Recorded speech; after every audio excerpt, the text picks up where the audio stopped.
Alright, what's going on, you guys? Brian back here with a SmackDown recap to recap everything that went on tonight's episode of SmackDown. First off, the huge news coming out of today has to do with Scott Dawson and Dash Wilder, the Revival, and them being released by WWE effective today. My honest opinion on this, it doesn't matter where they end up, as long as they end up somewhere where it'll be, where they'll be appreciated, and whether it be AEW, whether it be Ring of Honor, New Japan. I know some people have said about, they should go to AEW. Okay, but if they go to AEW, they're going to get their match with the Young Bucks. They're going to have a lot of other good teams to wrestle with, like the Lucha Brothers, like Best Friends. But then what? SCU. Then what? They're going to see the same teams against each other week after week. I think what they should do is, go to a company that's going to go somewhere where they're going to be able to, appear at other places. And, as far as their contracts are concerned, they should go somewhere, get a deal, and, if they get a deal and, have it be where, they get to make appearances other places, like Ring of Honor and New Japan. Ring of Honor stars a lot of times will appear in New Japan. Ring of Honor and NWA, they had a working relationship. So, the sky's the limit. The future looks bright, I should say, for the Revival, wherever they end up. If they end up in AEW, that's fine. If they end up somewhere else, that's fine too. Because they are a really good tag team. And, it's a big loss for WWE because now it's like we're getting Usos, The New Day, and Miz and Morrison again. And I'll get into that in just a moment. So, I think they're a really good tag team. That being the Revival, and wherever they end up, I hope all the best. So, why did I do that? So on SmackDown tonight was the fallout from the two-night WrestleMania event that happened this past weekend. We heard from the new Universal Champion, Braun Strowman. He would be interrupted by Shinsuke Nakamura. This would lead to the main event being made for later on in the night, Braun Strowman versus Nakamura, non-title match. We would see Alexa Bliss and Nikki Cross successfully defend their women's tag team championships against the Kabuki Warriors.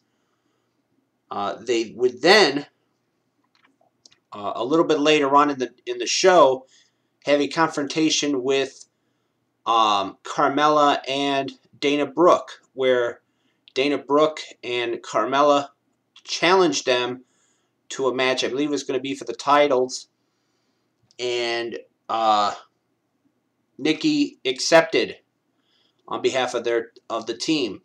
So that's going to be interesting to see when that happens. Speaking of Dana Brooke, she will be in action next week as she looks to qualify for the Women's Money in the Bank ladder match.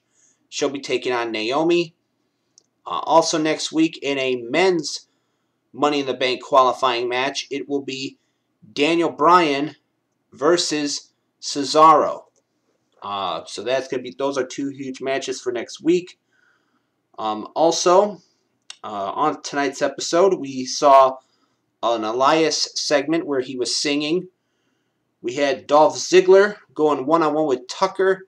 This was a rematch from last week, and Dolph Ziggler picked up the win in this one.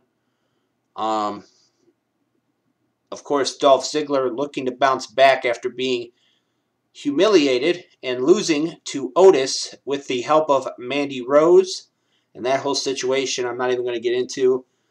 Also next week, they did announce that Sonya Deville will attempt to clear the air with Mandy Rose about the whole situation that happened last week, where it was revealed that Mandy and Dolph tried to sabotaged Otis and Mandy's date on Valentine's Day a couple months ago and everything. And then we also found out that also next week there's going to be a triple threat match for the SmackDown Tag Team Championships, as this time it will be The Miz, who is one half of the tag champions, along with John Morrison, Big E, and I believe it's going to be Jey Uso. Jey Uso of the Usos. Of course, at WrestleMania, this night number 1 this past Saturday, it was Jimmy Uso, Kofi Kingston, and John Morrison in a triple threat ladder match. And that saw John Morrison retain the championships. Will his tag team partner, The Miz, have the same success next week, defending the SmackDown tag titles? That match was revealed on the Dirt Sheet segment that got interrupted by both the Usos and the New Day when they interrupted the SmackDown Tag Team Champions John Morrison and The Miz. We saw the debut of Riker, Cutler, and Blake, the Forgotten Sons from NXT. They defeated Lucha House Party, that being Blake and Cutler, defeated Grand Metalik and Lince Dorado, 2/3 of Lucha House Party. We had a Sasha Banks and SmackDown Women's Champion Bayley promo that got interrupted by Tamina. This would lead to, after a lot of back and forth, this would lead to Tamina wanting a shot at Bayley, and Bayley throwing her best friend, Sasha, into a match for next week against Tamina, where if Tamina wins, then she gets a title match against Bayley down the road. We saw Sheamus in action. He won, picked up a victory. We also saw Chapter 1 of the Jeff Hardy story, which they'll be running for the next couple of weeks, talking about Jeff Hardy's career and rise in WWE. Then, throughout the show as well, they aired a commercial that starting in 2 weeks on Friday Night SmackDown will be the 25th anniversary of the game, Triple H.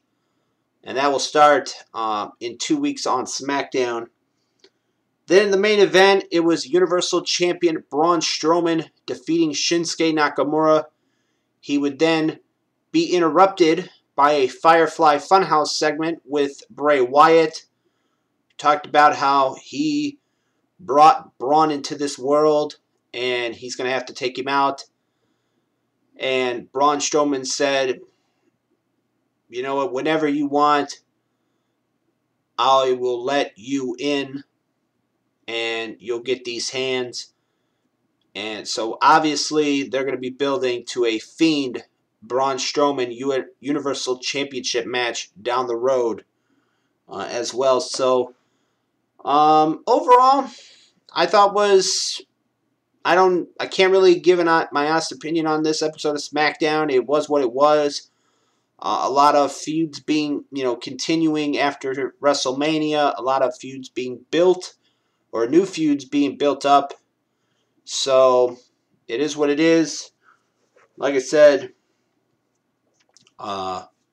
it was what it was. So with that being said, this has been my SmackDown recap for tonight's episode. As always, I am Brian, and thank you for watching.